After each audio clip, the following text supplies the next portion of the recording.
E fazendo uma última pergunta para você aqui. Ah, o fato de ser, por exemplo, se a gente está dividindo a sociedade em 30, 70, né, esses 30% podem agir através da retórica, criar um desconforto ou até uma diminuição da qualidade da democracia, mesmo sendo uma minoria? Podem. O problema é, bom, aí tem dois problemas. O primeiro, que a gente fala 30-70 por causa das pesquisas de Isso. intenção, pesquisas de institutos que fazem pesquisas de opinião. Mas o bolsonarismo hoje não é mais 30%, está longe disso. Né? Aham. Nem como número de eleitores, deve estar abaixo de 20, nem como força orgânica, aí não chega a 4%, talvez, número de militantes, etc., e tal, da população. Então, eles são uma extrema minoria, só que eles estão com o Estado na mão. Aham. Não é? Eles têm o governo e pegaram instituições do Estado com as Forças Armadas e colocaram do seu lado. Esse negócio de dizer, mas os militares da ativa que comandam o Exército, a Marinha, a Aeronáutica não estão com Bolsonaro. Bom, se eles não estão com Bolsonaro, eles já deveriam ter dito isso. Exato. Não é? Eles não disseram isso. Exato. Eles falaram e mandarem recado assim, secreto, não é? O militar foi É, ouvido e disse que o não comando do dá. exército não. Ele não se identifica, mas o comando do Exército não concorda. Não. Há essa ideologia de que eles têm que tutelar a nação e os poderes e a própria Constituição, como se eles fossem assim os sacerdotes da Sharia. Tem uma Sharia na cabeça dos militares, não é?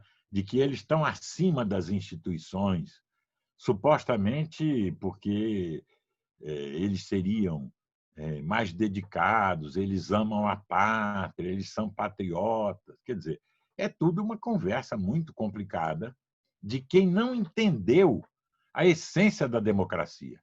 Os militares, eles entenderam o que é o Estado de Direito, mas eles não entenderam o que é a democracia. É interessante isso. Augusto, eu acho que a gente conseguiu resumir bem esse, esse, esse momento que a gente está vivendo.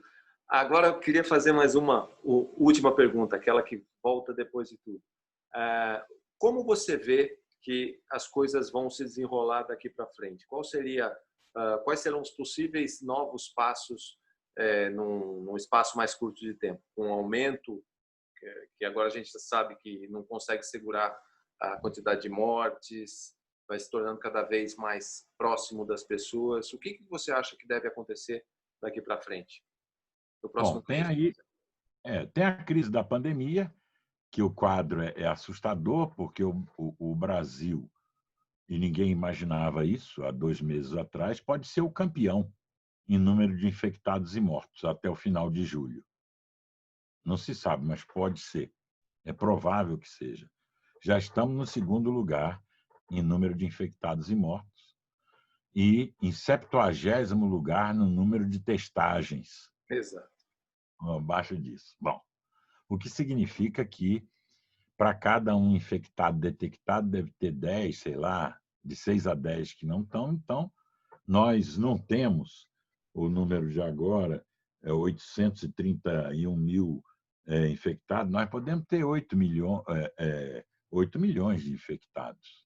Uhum. Não é? Estou explicando por E zero. as mortes, considerando as síndromes respiratórias e tal, pneumonia, não sei o que e tal, talvez possam ser já 200 mil pessoas, já possam ser mais do que as verificadas nos Estados Unidos, se bem que lá também tem subnotificação. Bom, isso é a crise da pandemia, mas tem uma crise política que não vai ser resolvida enquanto não se tirar Bolsonaro da presidência da República. Porque Bolsonaro é a crise. Ele não vai parar. A cada dia que a gente acha que ele deu um recuo, ficou mais palatável, assim para o jogo normal, democrático, no outro dia ele vem e nos surpreende. Ele vai avançar o tempo todo, porque ele é um governo de crise que só vive da crise porque ele é a crise. Então, é impossível você resolver a crise política sem tirar o Bolsonaro do governo, não é?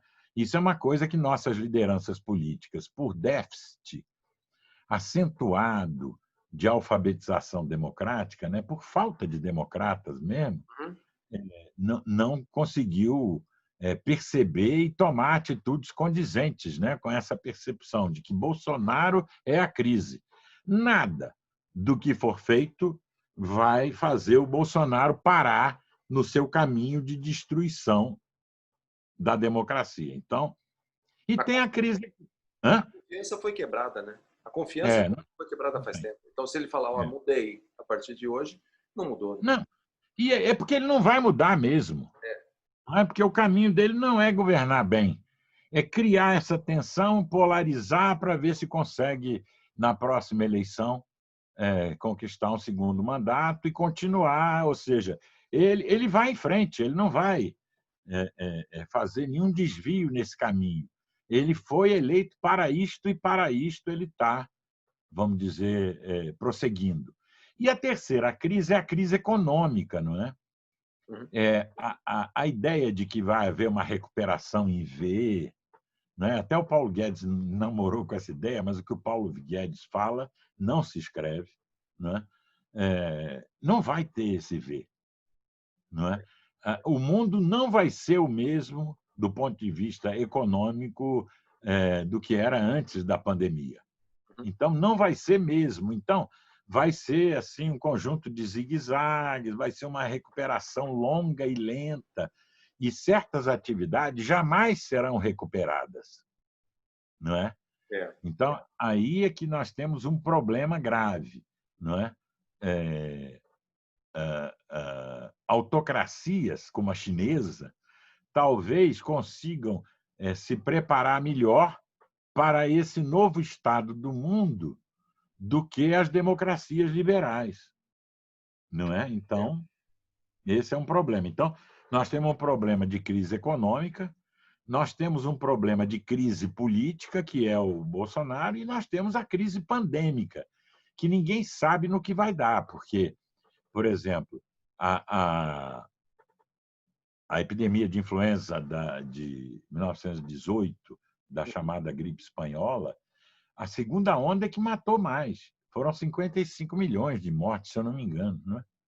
Então, foi um negócio devastador para a humanidade. E muitos lugares que reabriram, inclusive lugares nos Estados Unidos que reabriram, veio a segunda onda e aí que foi a mortandade. Nós não sabemos se isso pode acontecer. Há 3 ou 4 cepas de vírus circulando aqui no país. Nós não sabemos se todos têm o mesmo efeito. Nós não sabemos se existe imunidade para coronavírus ou se essa imunidade é de 6 meses. Imunidade de gripe é, em geral, muito curta, não é? Nem sabemos se é completamente vacinável, não é? Por exemplo, tem infecções virais ou doenças virais que não tem vacina, tipo HIV, não é? Não tem vacina até hoje. Então, mesmo que eles inventem 1, 2, 3, várias vacinas, não se sabe como é que isso vai ser. E a imunidade de rebanho não será alcançada, se é que se existe, não será alcançada sem vacina, não é? A característica desse vírus é que o sujeito assintomático ou pré-sintomático, esse sujeito pode ser um transmissor. Sem saber que está com a doença, ele pode ser um transmissor por alguns dias, tem uma janela aí. Isso é terrível, não é? Sem teste fica pior ainda. E sem teste fica pior. Eu não sei se eu tenho e se eu tiver com algum sintoma, não sei em que dia que eu estou. Né?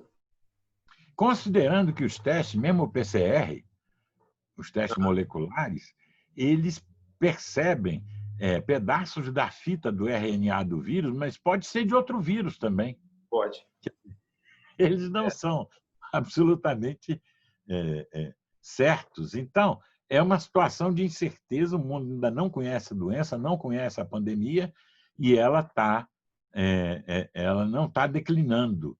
Não é? Estamos nos aproximando de 8 milhões de infectados e meio milhão de mortes no mundo.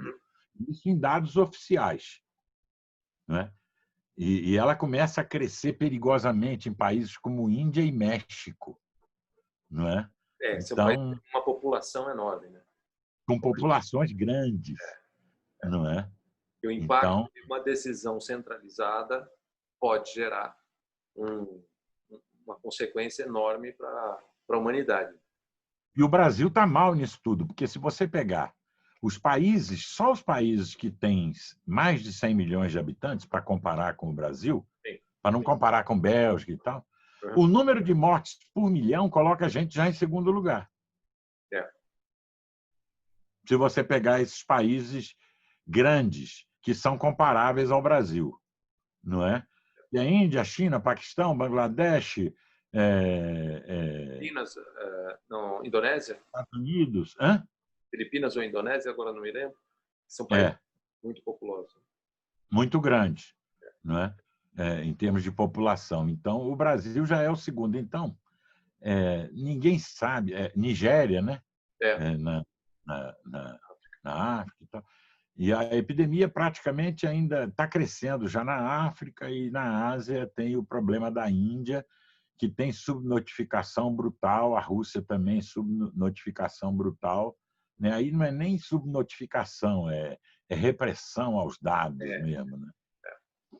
Então, a gente não sabe exatamente do que está tratando, não sabe as sequelas. Então, a crise pandêmica ela é muito preocupante, não apenas pelos seus efeitos econômicos, que nós já vimos que serão graves, mas também pelos efeitos em termos de saúde, né?